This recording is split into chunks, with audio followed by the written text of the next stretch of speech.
It was Mother's Day or Mom's birthday, some special occasion for her, and so this little boy decided he would make breakfast for her. And he does, and he delivers it to her, and Dad helps a little bit, but he lets the little boy take the lead, and then he watches, the little boy does, as she eats her runny eggs and her not very toasted, heavily buttered toast, and drinks her coffee that isn't really very hot anymore. And as she drinks the coffee, she sees that there's something in the mug besides the coffee. And so she sets it down and she reaches in with a couple fingers and pulls out this little figure. It's made of metal and it's wearing a helmet and it's holding a rifle. And she holds it up and she says, is this supposed to be in here? The little boy says, oh yeah. And she says, why? He says, well, you know, that's like in the song, the best part of waking up is soldiers in your cup. That's an old commercial. But that was how he heard it. Someday we'll do misheard lyrics and hymns or something, but that was what he heard. And his desire was that his mom have the best morning, the best waking up that she could have if he could help with that. Jesus, I think, wants that for us. Not so concerned about the quality of it, but that it happen. You could, in a way, say that Jesus is God's very own wake-up call in human form. In the text today, Jesus and his disciples have left Jerusalem and they've gone out to the Mount of Olives outside the city, opposite the temple. The language is intentional. That's where Jesus is in all kinds of ways, opposite the temple. He has been in the temple for days, teaching and arguing and debating and listening and in conversation, protesting and demonstrating and, in a sense, occupying the place for days to try to make the point that no matter how beautiful this place is, no matter how awe-inspiring this set of buildings, this complex is, God has left the building in a way. But God is not gone and God has not given up. God is about to break in, to break through, to break out of this closed, corrupt system and to bring something new into being. This new day, this new realm, this promise, this completeness of God. And that's the foundation of what Jesus says and does all the way along. Early on, he says, the kingdom of God is at hand. Repent, believe the gospel. The time, the realm, the fullness of God, the promise of God is right on the doorstep. So turn yourselves around, reorient yourselves, change your way of thinking, and lean into this new thing that's coming. Live into it. Now, that, in a way, is easy to say, and it's easy for me to say. It's hard to do. And it was particularly hard to grasp, given the world that Jesus' friends, those who were following him, lived in. It was a brutal, violent, greedy, ugly world in a lot of ways. Under the oppressive thumb of the Romans, envisioning, believing in something that God is going to do in our midst here now, really, they couldn't get it. And I don't blame them. And I sometimes poke fun at them, and Mark doesn't have much patience with them. But frankly, a lot of the time we don't get it either in our world. And ours is in a lot better shape where we are.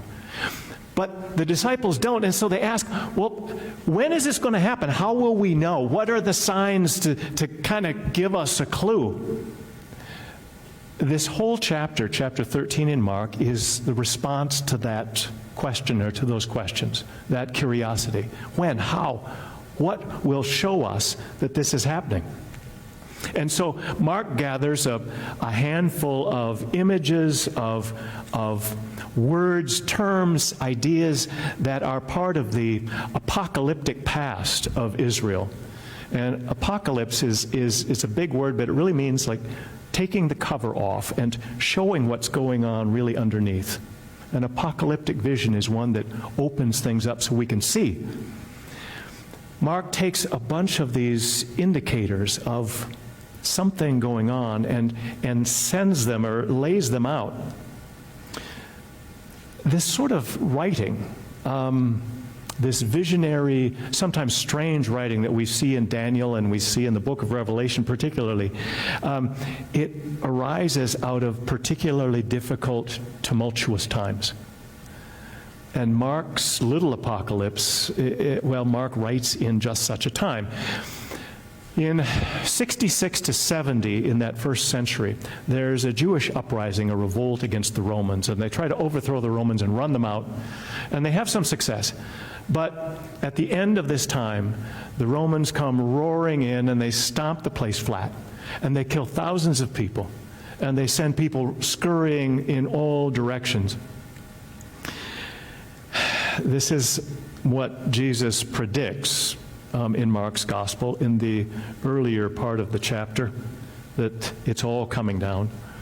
And so here, Jesus gives a vision of the unfolding events as one world ends and another begins. And he talks about the birth pangs of a new world being born into being. And he said there'll be signs in the sky. The sun will not shine and the moon won't give its light, and there'll be stars falling. There'll be famines and earthquakes on the earth. There'll be wars and rumors of wars. And the social fabric will be ripped apart, and families will be torn apart themselves.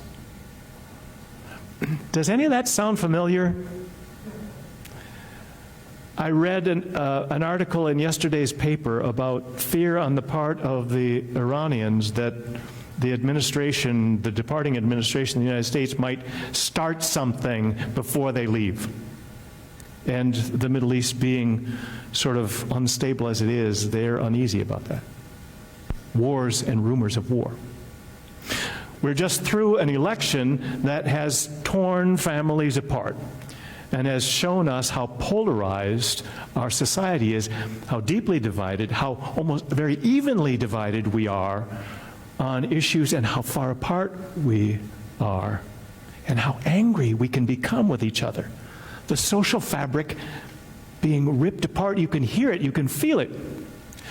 The images that Jesus uses, or that Mark uses here, are specific enough and general enough that they can be applied to any number of times and situations in recent or less recent human history. And that's the temptation. It is to take this story and to try to tame it and make it sort of a linear calendar, to put it on a flow chart or a PowerPoint presentation so you can put it up on the wall and see, this is what's happening, and here's this, and here's this. Now, resist that temptation, please. It is a wild story, a free story, an untethered story, and it's supposed to be that. It's supposed to be on the loose, running around, spinning and kicking up its heels. And once in a while, it turns and comes running right at us. And once in a while, it kicks us when we don't see it, when we're not ready for it, and it has a heck of a kick. And the kick in the text for me today, sort of the awakener, and it's not the one in the bulletin, it's the phrase, but in those days, after that suffering, but in those days, after that suffering. What suffering? What's he talking about? Is Mark referring to the destruction of the temple that he's writing in the midst of, the overrunning of Jerusalem, the diaspora, and all the death and pain of that? Is he referring to the suffering, the passion of Jesus, the trial and the crucifixion?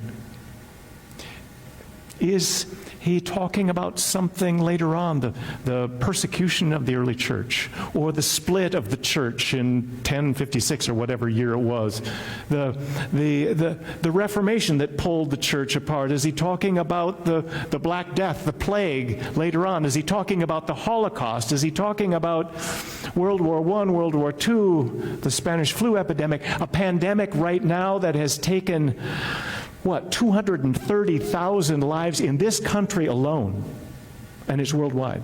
What is the suffering that he's talking about? After that suffering, then this will happen. Craig Foster is a wildlife photographer and a filmmaker who at one point, a number of years ago, was just kind of sick of his job. Traveling around the world, photographing and making films, documentaries about wild creatures and people in different places, exotic places. It had just become another job. And it was sort of hollowing him out because there are these deadlines and there's all this travel and there's being away from home, away from his family. All of this that was keeping him from connecting where he felt like he needed to connect and being where he felt like he needed to be. And so he just quit, walked away for a while. And he goes back home to South Africa, and Cape Town is his home area.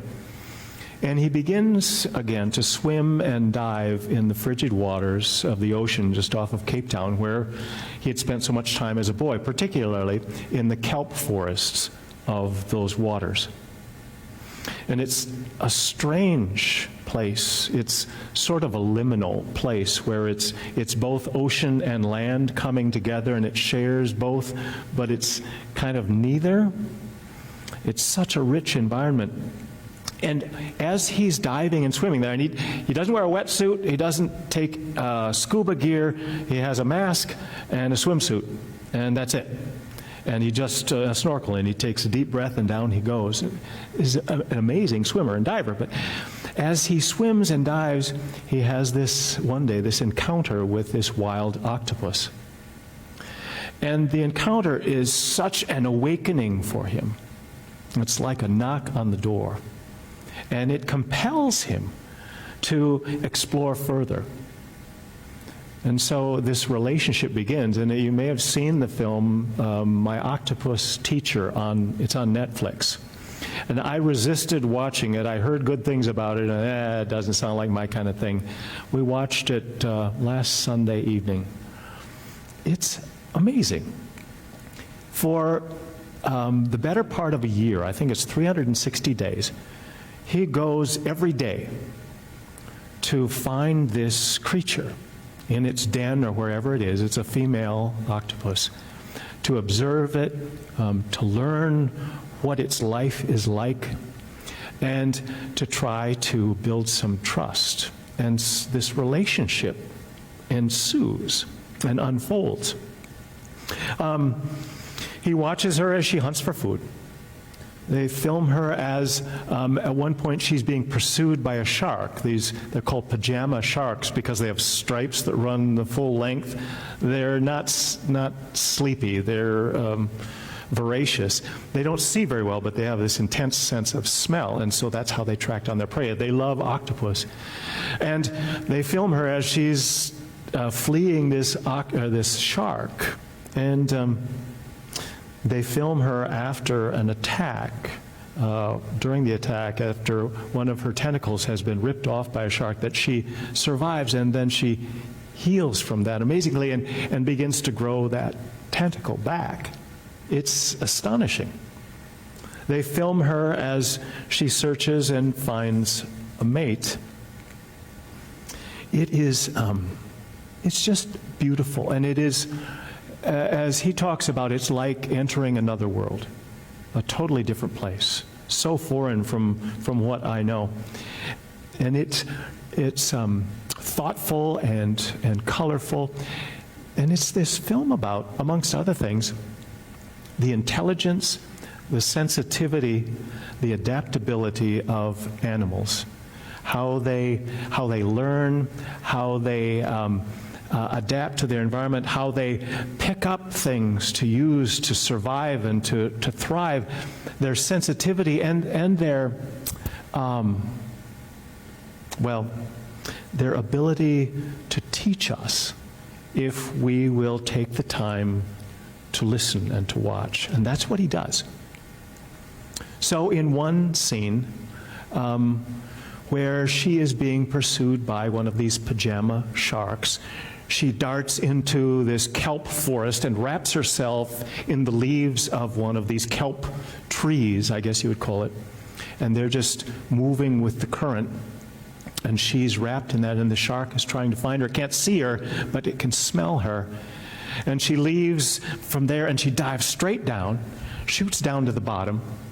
And with her tentacles and the suckers on her 8 tentacles, she reaches out and she gathers stones, pebbles and shards of seashells and larger chunks, and she gathers those all up, holds onto those, and turns her tentacles outward and wraps herself in her own arms. So she has this armored hiding place that is her own body. It's just amazing to watch this. And the shark can't get to her, and she survives that encounter. It's just fascinating to watch.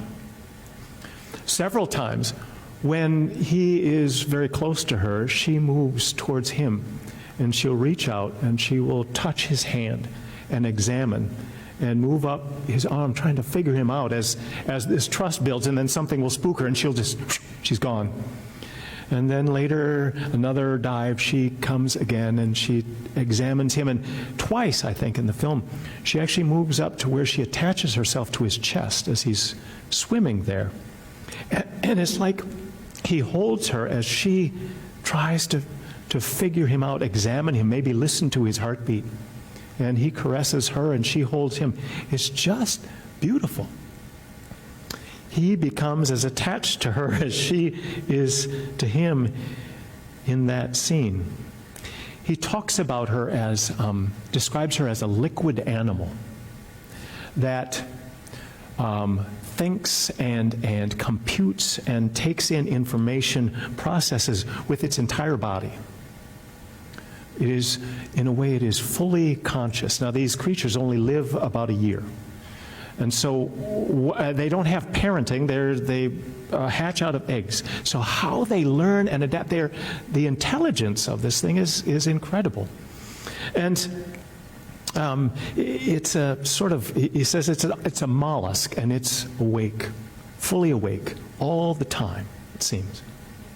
Well, in the end, after she has mated and laid her eggs, she has, this takes quite some time, and she doesn't go out to hunt or eat or anything.